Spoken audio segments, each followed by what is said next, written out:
نحمده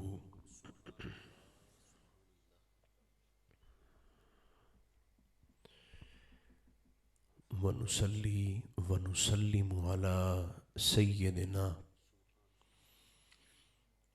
حبيبنا وشفيعنا مولانا وملجأنا ومأوانا محمد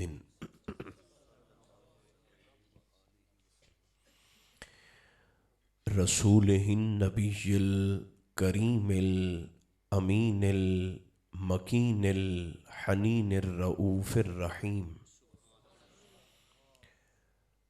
وعلى آله الطيبين الطاهرين وعلى صحبه أجمعين أما بعد فأعوذ بالله من الشيطان الرجيم بسم الله الرحمن الرحيم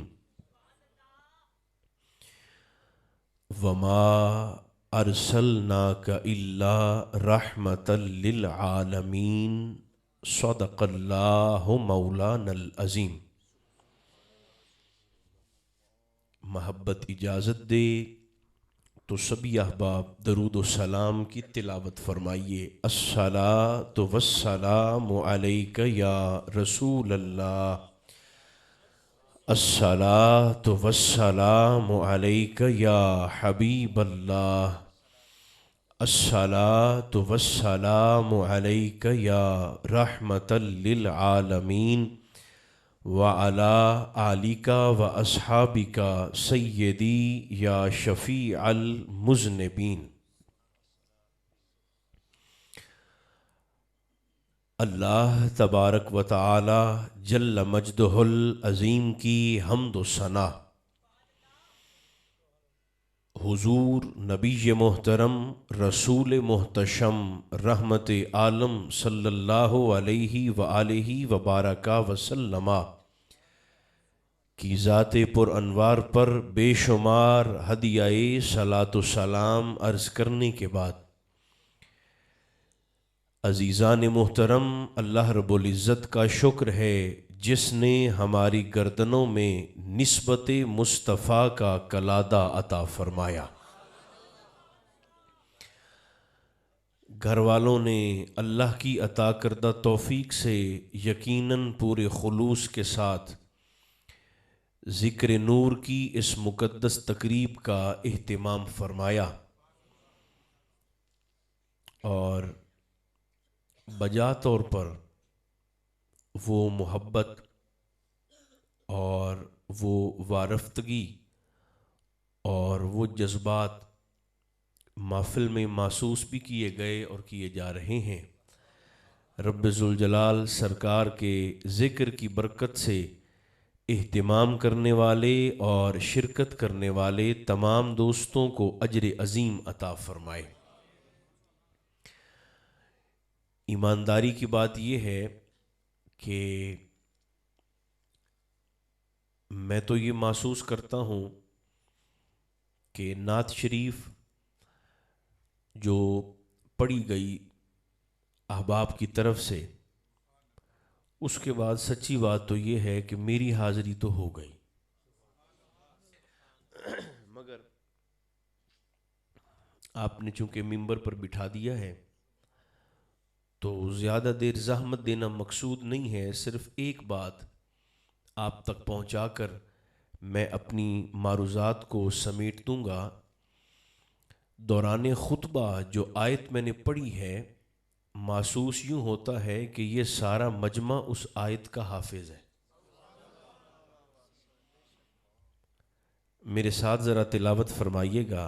وما ارسلناک الا رحمۃ للعالمین۔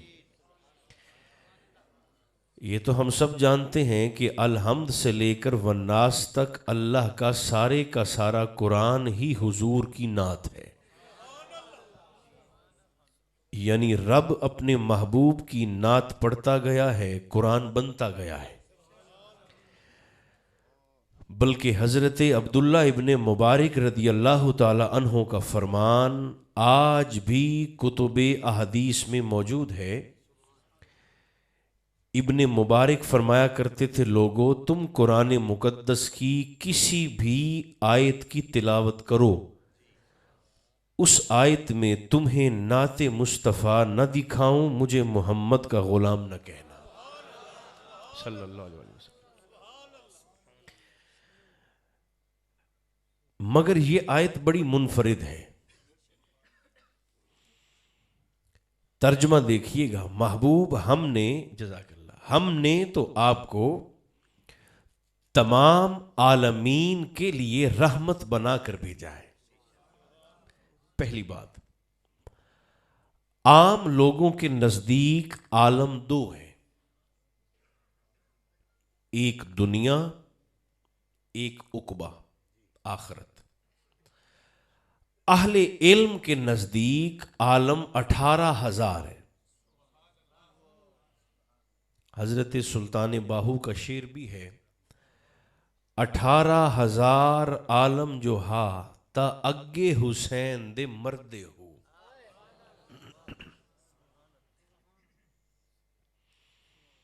جن لوگوں کو یہ لگتا ہے نا کہ سارا علم صرف کتابوں میں ہوتا ہے، آپ حیران ہوں گے، حضرت سلطان باہو رحمت اللہ تعالی علیہ پوری زندگی میں ایک دن بھی کسی مدرسہ میں نہیں گئے۔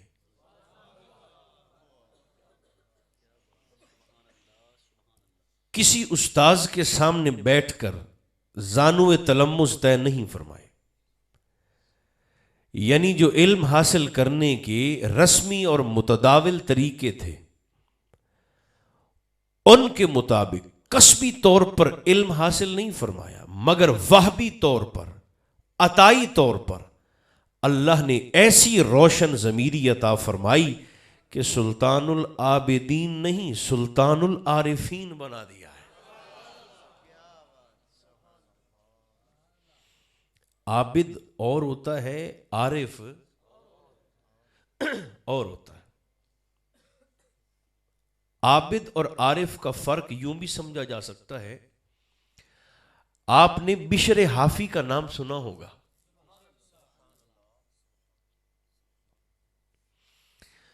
توبہ سے پہلے بشر کی شراب کی فیکٹری تھی، پورا کارخانہ تھا شراب کا، شراب بناتے بھی تھے، بیچتے بھی تھے، پیتے بھی تھے، پلاتے بھی تھے۔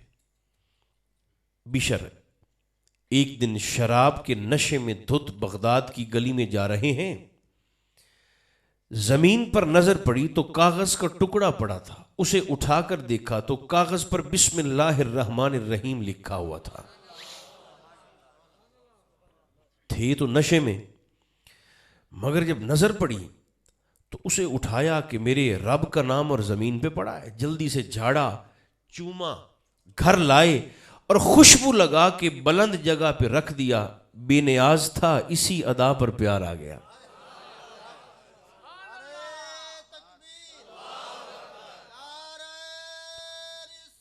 یا رسول اللہ، یا توبہ کی توفیق جو ملی، رب کا سلام جو پہنچا،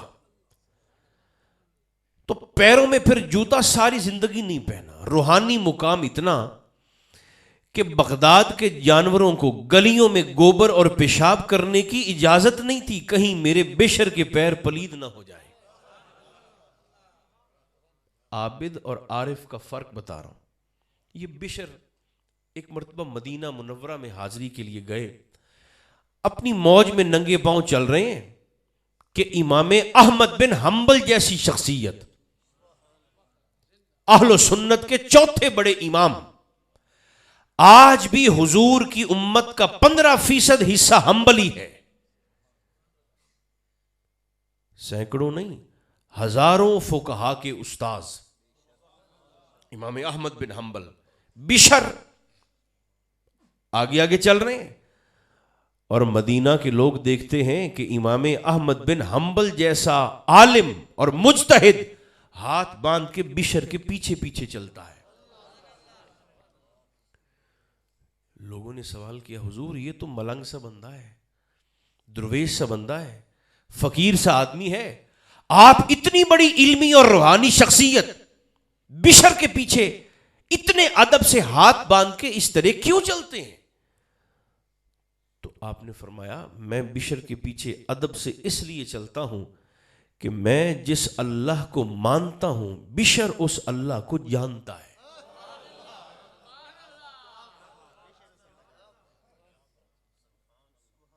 منن ہو رے تے جانن ہو رے.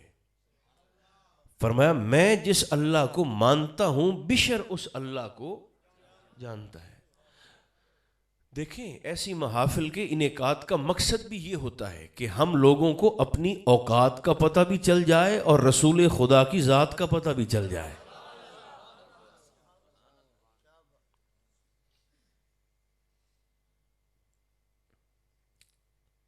رسول تو سونا ہوتا ہے اور حضور تو اتنے خوبصورت کہ حسن مصطفیٰ سے حسن یوسف کا موازنہ بھی نہیں بنتا. اگر اجازت دیں تو ایک بات عرض کر دوں آپ کی خدمت میں. حسن مصطفیٰ سے حسن یوسف کا موازنہ بھی نہیں بنتا. ایک مرتبہ جناب زلیخا ضعیفہ ہو گئی، بال سفید ہو گئے، جسم کی طاقتیں جواب دے گئیں، آنکھوں کی بینائی بھی جاتی رہی، چہرے کی رانائی بھی جاتی رہی، دیکھ نہیں سکتی. مصر کے بازار میں بیٹھی ہیں، کچھ خواتین بھی موجود، بیویاں بھی بیٹھی. اسی دوران نا جناب یوسف علیہ السلام کی سواری گزری، دیکھ تو سکتی نہیں، سواری یوسف گزری تو ادھر دیکھی، ایسے ہاتھ کا اشارہ کر کے نا پاس بیٹھی خواتین کو متوجہ کر کے فرمانے لگی کیا ابھی ابھی یہاں سے یوسف گزرے ہیں؟ بیویوں نے کہا تو دیکھ نہیں سکتی، تجھے کیسے پتا چلا کہ یوسف گزرے ہیں؟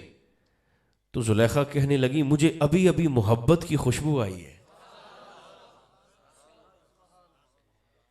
بیویوں نے کہا ہاں ہاں ابھی جناب یوسف گزر کے گئے ہیں. زلیخا اٹھی اور چیخ کر کہنے لگی مجھے میرے یوسف سے ملواؤ. آواز سرکار یوسف تک پہنچی، آپ نے سنا تو فرمایا یہ پیچھے شور کاہے کا ہے؟ سپاہی ساتھ تھے. حضور ایک بوڑھی بی بی آپ سے ملنا چاہتی ہے. فرمایا لے آؤ. سپاہی گئے، جناب زلیخا کو ساتھ لیا اور یوسف علیہ السلام کے سامنے لا کر کھڑا کر دیا. آپ نے دیکھا تو حیران ہو گئے. فرمایا زلیخا نہ وہ حسن رہا، نہ وہ شباب رہا، نہ وہ رانائی رہی، نہ وہ تازگی رہی، یہ کیا حال کر لیا ہے؟ زلیخا کہنے لگی حضور کیا کریں، آپ کے حسن کی محرومی نے اس حال تک پہنچا دیا ہے.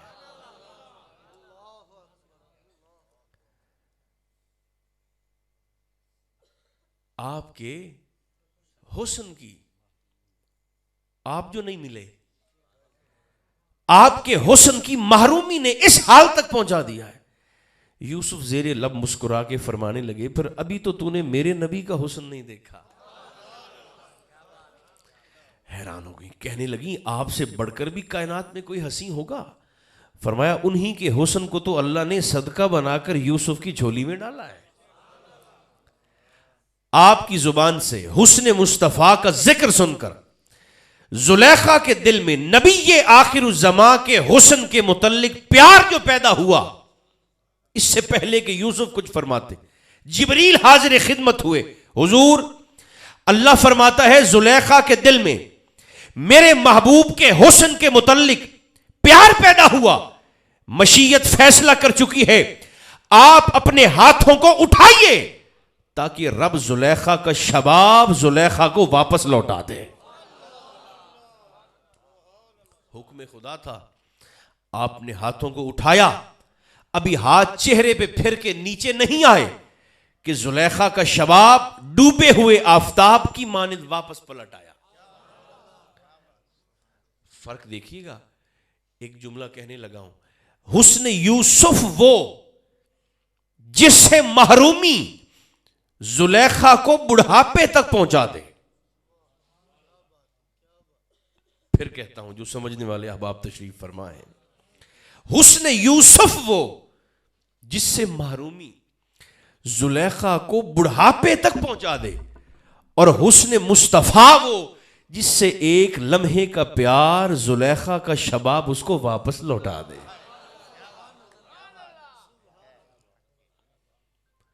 تو ایسی محافل کا مقصد بھی یہ ہوتا ہے.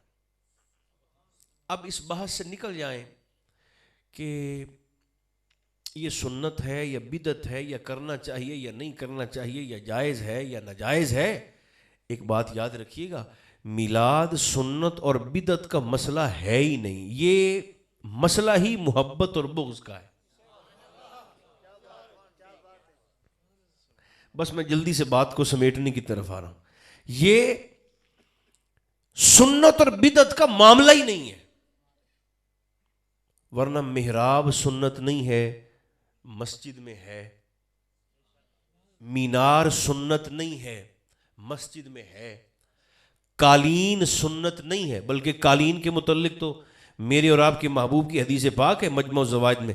سرکار فرماتے ہیں جس شخص نے سجدہ کیا اور سجدے کا نشان یعنی مٹی اس کی پیشانی پہ، چہرے پہ، ناک پہ لگ گئی، اور پھر اس نے لگی ہوئی مٹی کو صاف نہ کیا، جب تک وہ مٹی اس کے چہرے پر لگی رہے گی فرشتے اس کے لیے جنت کی دعا کرتے رہیں گے. تو اس قالین پہ سجدہ کرنے سے تو ماتھے پہ مٹی نہیں لگتی، قالین بھی سنت نہیں ہے، مگر مسجد میں. اب یہ فیصلہ ذرا آپ خود فرما لیں. محراب سنت نہیں ہے، مینار سنت نہیں مسجد میں ہے، قالین سنت نہیں مگر مسجد میں ہے. تو جی میں اسے مسیح سائیاں دا میلاد چا پڑھا تا کلا میلاد کی میں بدعت ہو گیا. غور فرما رہے ہیں کہ نہیں فرما رہے؟ تو میلاد سنت اور بدعت کا معاملہ نہیں ہے، یہ محبت اور بغض کا معاملہ ہے. یہ بجلی والوں کے پاس نا ایک ٹیسٹر نہیں ہوتا، چیک بتی والا جو چیک کرتا ہے، یہ بالکل کوئی ان پڑھ سے ان پڑھ آدمی بھی اس ٹیسٹر کو لگا کر نا میلاد کی تاثیر والی بتی کو چیک کر سکتا ہے. میں آپ سے پوچھتا ہوں، چلیں ٹیسٹر میں آپ کو دیتا ہوں، آپ ذرا مجھے بول کر بتائیے آپ کو کیا لگتا ہے، سچی گواہی دینی ہے جھوٹی نہیں، ایسی سرکار کی ذکر میلاد کی محافل میں آ کر دل میں مصطفیٰ کی محبت گھٹتی ہے یا بڑھتی ہے؟ ایمانداری سے بتانا جو سارے بول رہے ہو، ایمانداری سے. سائیاں دا پیار گھٹدا ہے یا وددا ہے؟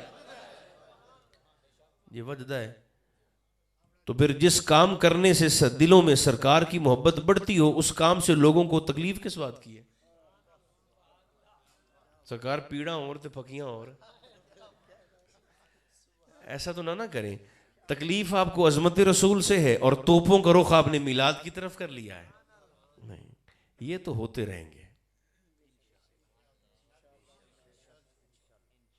یہ تو ہوتے رہیں گے. چونکہ وَرَفَعْنَا لَكَ ذِكْرَكَ، اللہ نے وعدہ کر لیا حضور ہم آپ کو بلند کریں گے. جسے اللہ بلند کرے اسے گھٹا کون سکتا ہے؟ تو سرکار کے ذکر اور حضور کی عظمت کے راستے میں رکاوٹ نہیں بننا چاہیے، لوگ بہہ جائیں گے ورنہ. اب تو خیر لوگوں نے نا چھوٹے چھوٹے پمفلٹ چھپوا کے تقسیم کرنا شروع کر دیے، جن پر لکھا تھا کہ نبی سے جان بوجھ کر تو غلطی نہیں ہوتی، ہاں کبھی کبھی بھول کر ہو بھی سکتی ہے. جان بوجھ کر نہیں ہوتی، کبھی کبھی بھول کر ہو بھی سکتی ہے. میں نے کہا بد نصیب، یہ جسے تو کبھی کبھی بھولنا کہہ رہا ہے نا، یہی بھولنا ہی تو عیب ہوتا ہے. میں مثال دیتا ہوں. ایک صاحب آ گئے، شاہ صاحب فالج کا علاج کروانا ہے، شوگر کا علاج کروانا ہے، کینسر کا علاج کروانا ہے، وہاڑی میں کوئی قابل ڈاکٹر ہے؟ میں نے کہا ہاں، کیمبرج سے پڑھے ہوئے ہیں، آکسفورڈ سے پڑھے ہوئے، برطانیہ کی ڈاکٹریٹ کی اعلیٰ ڈگری ان کے پاس ہے، قابل آدمی ہے. وہاڑی میں فلاں جگہ ان کا کلینک ہے، چلے جائیے. جب اٹھ کر جانے لگے تو ہم نے آواز دے کر کہا ڈاکٹر ہے تو قابل، مگر ایک خرابی ہے. اس نے کہا وہ کیا؟ میں نے کہا جان بوجھ کر تو نہیں کرتے، کبھی کبھی ایسا ہوتا ہے کہ بھول کر دوا کی جگہ زہر لکھ دیتے ہیں.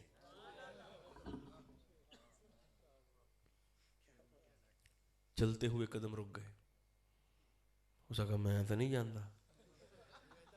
میں نے کہا کیوں؟ کہنے لگے اگر اس کبھی کبھی میں بھی آ گیا تو میں تو مارا جاؤں گا. ایک صاحب آ گئے. شاہ صاحب مخالفین نے پرچہ کروا دیا ہے, کوئی وہاڑی میں اچھا وکیل ہے؟ میں نے کہا ہاں, بار ایٹ لا ہے, بیرسٹر ہے, وکالت کی اچھی شاندار ڈگری ان کے پاس ہے, فلاں جگہ ان کا چیمبر ہے, چلے جائیں. جانے لگے. میں نے آواز دے کر کہا وکیل تو قابل ہے مگر ایک خرابی ہے.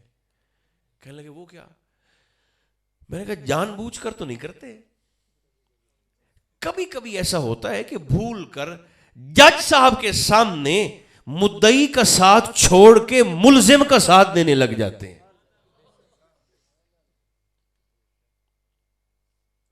اس نے کہا میں پھائے چڑھنا ہے, مجھے نہیں چاہیے ایسا وکیل. ایک اور صاحب آ گئے. ڈرائیور مل جائے گا؟ میں نے کہا مل جائے گا, 25-30 سال کا تجربہ ہے, قابل آدمی ہے, لے جائیں. اس نے کہا تنخواہ بھی اچھی دوں گا. میں نے کہا لے جائیں. جب لے جانے لگے تو میں نے کہا بھائی دیکھو ڈرائیور ہے تجربہ کار مگر ایک خرابی ہے. اس نے کہا وہ کیا؟ میں کہا جان بوجھتے تو نہیں کرتا. کبھی کبھی ایسا ہوتا ہے کہ بھول کر جب روڈ پر ٹریفک کا رش زیادہ ہونا تو جہاں اس نے بریک لگانی ہوتی ہے نا وہاں ریس دے دیتا ہے. اس نے کہا مجھے تو نہیں چاہیے. ہوں جنہوں تقریر سنن دا وال لمدا ہے نا. میں کیا کہنے لگا ہوں, آپ ایسا ڈاکٹر نہیں رکھتے جو کبھی کبھی بھول جائے, آپ ایسا وکیل نہیں رکھتے جو کبھی کبھی بھول جائے, آپ ایسا ڈرائیور نہیں رکھتے جو کبھی کبھی بھول جائے. قدرت کو اتنا بے حکمت سمجھائے وہ عالمین کی ہدایت کے لیے کسی ایسے کو بھیجے گا جو کبھی کبھی بھول بھی جاتا ہو.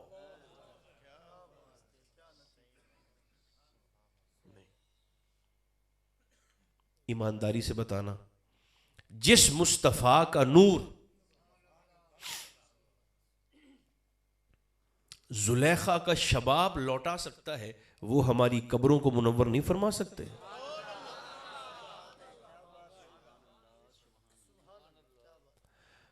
آخری جملے. عام لوگوں کے نزدیک عالم 2, اہل علم کے نزدیک عالم 18,000, صوفیاء کے نزدیک عالم 84,000, اور آج کی سائنس کہتی ہے کہ 4 لاکھ جہان تو ہم دریافت کر چکے ہیں. بات سادہ سی ہے, عالم 2 ہوں, 18,000 ہوں, 84,000 ہوں یا 4 لاکھ ہوں, جیسے جیسے علم عالمین سے روشناس ہوتا جائے گا میرے مصطفیٰ کی رحمت آگے بڑھ کر انہیں اپنے دامن کرم میں سمیٹ دی جائے گی. زندگی وہی اچھی ہے جو حضور پر درود و سلام پڑھتے ہوئے گزر جائے. رزق چاہیے تو درود پڑھیں. میں کیا عرض کر رہا ہوں, عزت چاہیے تو درود پڑھیں, سکون چاہیے تو درود پڑھیں, شفا چاہیے تو درود پڑھیں, نعمتیں چاہیے تو درود پڑھیں, گناہوں سے معافی چاہیے تو درود پڑھیں, خاتمہ ایمان پر چاہیے تو درود پڑھیں, قیامت والے دن حضور کی قربت چاہیے تو درود پڑھیں. یہ تو اتنی مقبول عبادت ہے درود و سلام. اللہ فرماتا ہے تو دکھاوے اور ریاکاری کی نیت سے بھی پڑھے نا, تسبیح ہاتھ پکڑتے تے منکا تھوڑا جا زور نال سٹے بھئی بندے آخر بھئی بڑی تسبیح پڑھتا ہے, بڑا درود پڑھتا ہے. فرمایا تو ریاکاری اور دکھاوے کی نیت سے بھی درود پڑھے نا, درود پڑھے.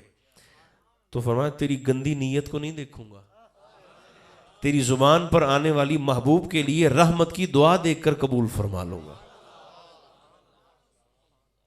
درود و سلام کی عادت بنائیں تاکہ مرتے ہوئے شرمندگی نہ ہو. ویسے آج اہتمام کنہوں نے کیا ہے محفل؟ سلیم نے, چوہی صاحب نے. ویسے آپ کو کیا لگتا ہے کہ ہماری حاضری ویسے قبول نہیں ہو گئی؟ ایمانداری سے بتانا. تو محسوس ہو جاتی ہے محبت بھی، پیار بھی، قبولیت بھی، اور اخلاص بھی. آپ رات کے اس پہر تک بیٹھے ہیں، اب تو 11:30 ہو گئے، سردیاں دے 11:30، یعنی عشاء کو 4 گھنٹے ہو چکے ہیں، 4 ساڑھے 4 گھنٹے. تو بلکہ اب میں آپ کے لیے کہہ دیتا ہوں، یوں کہہ دیتے ہیں نا کہ اب تو زلف شب بھی کمر تک پہنچ چکی ہے، اور نسیم سحر کے چلنے کا وقت بھی ہو گیا ہے. تو خدا کرے کہ میری اور آپ کی حاضری اور ہم سب کا یہاں حاضر ہو جانا ہم سب کے لیے گناہوں کے کفارے اور معافی کا سامان اور سبب بن جائے. صلی اللہ تعالی علی خیر خلقہ محمد و آلہ و اصحابہ اجمعین. رب ذوالجلال حاضری قبول فرما، تہی دامنا نو رحمت و برکات دی خزینے عطا فرما. اہتمام کرن والے، شرکت کرن والے تمام احباب نو اجر عظیم عطا فرما.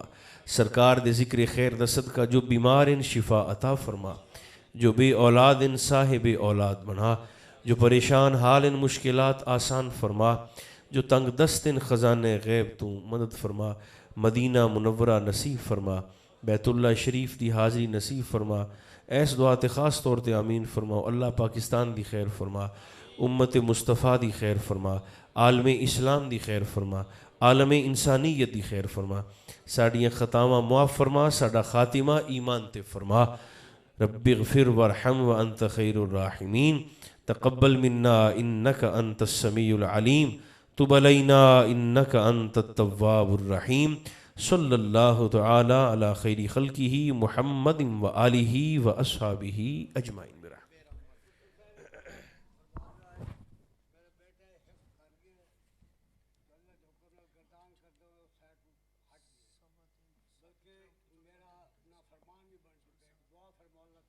یا رب بالمصطفیٰ بلغ مقاصدنا، واغفر لنا ما مضى یا واسع الکرم. یا رب بالمصطفیٰ بلغ مقاصدنا، واغفر لنا ما مضى یا واسع الکرم.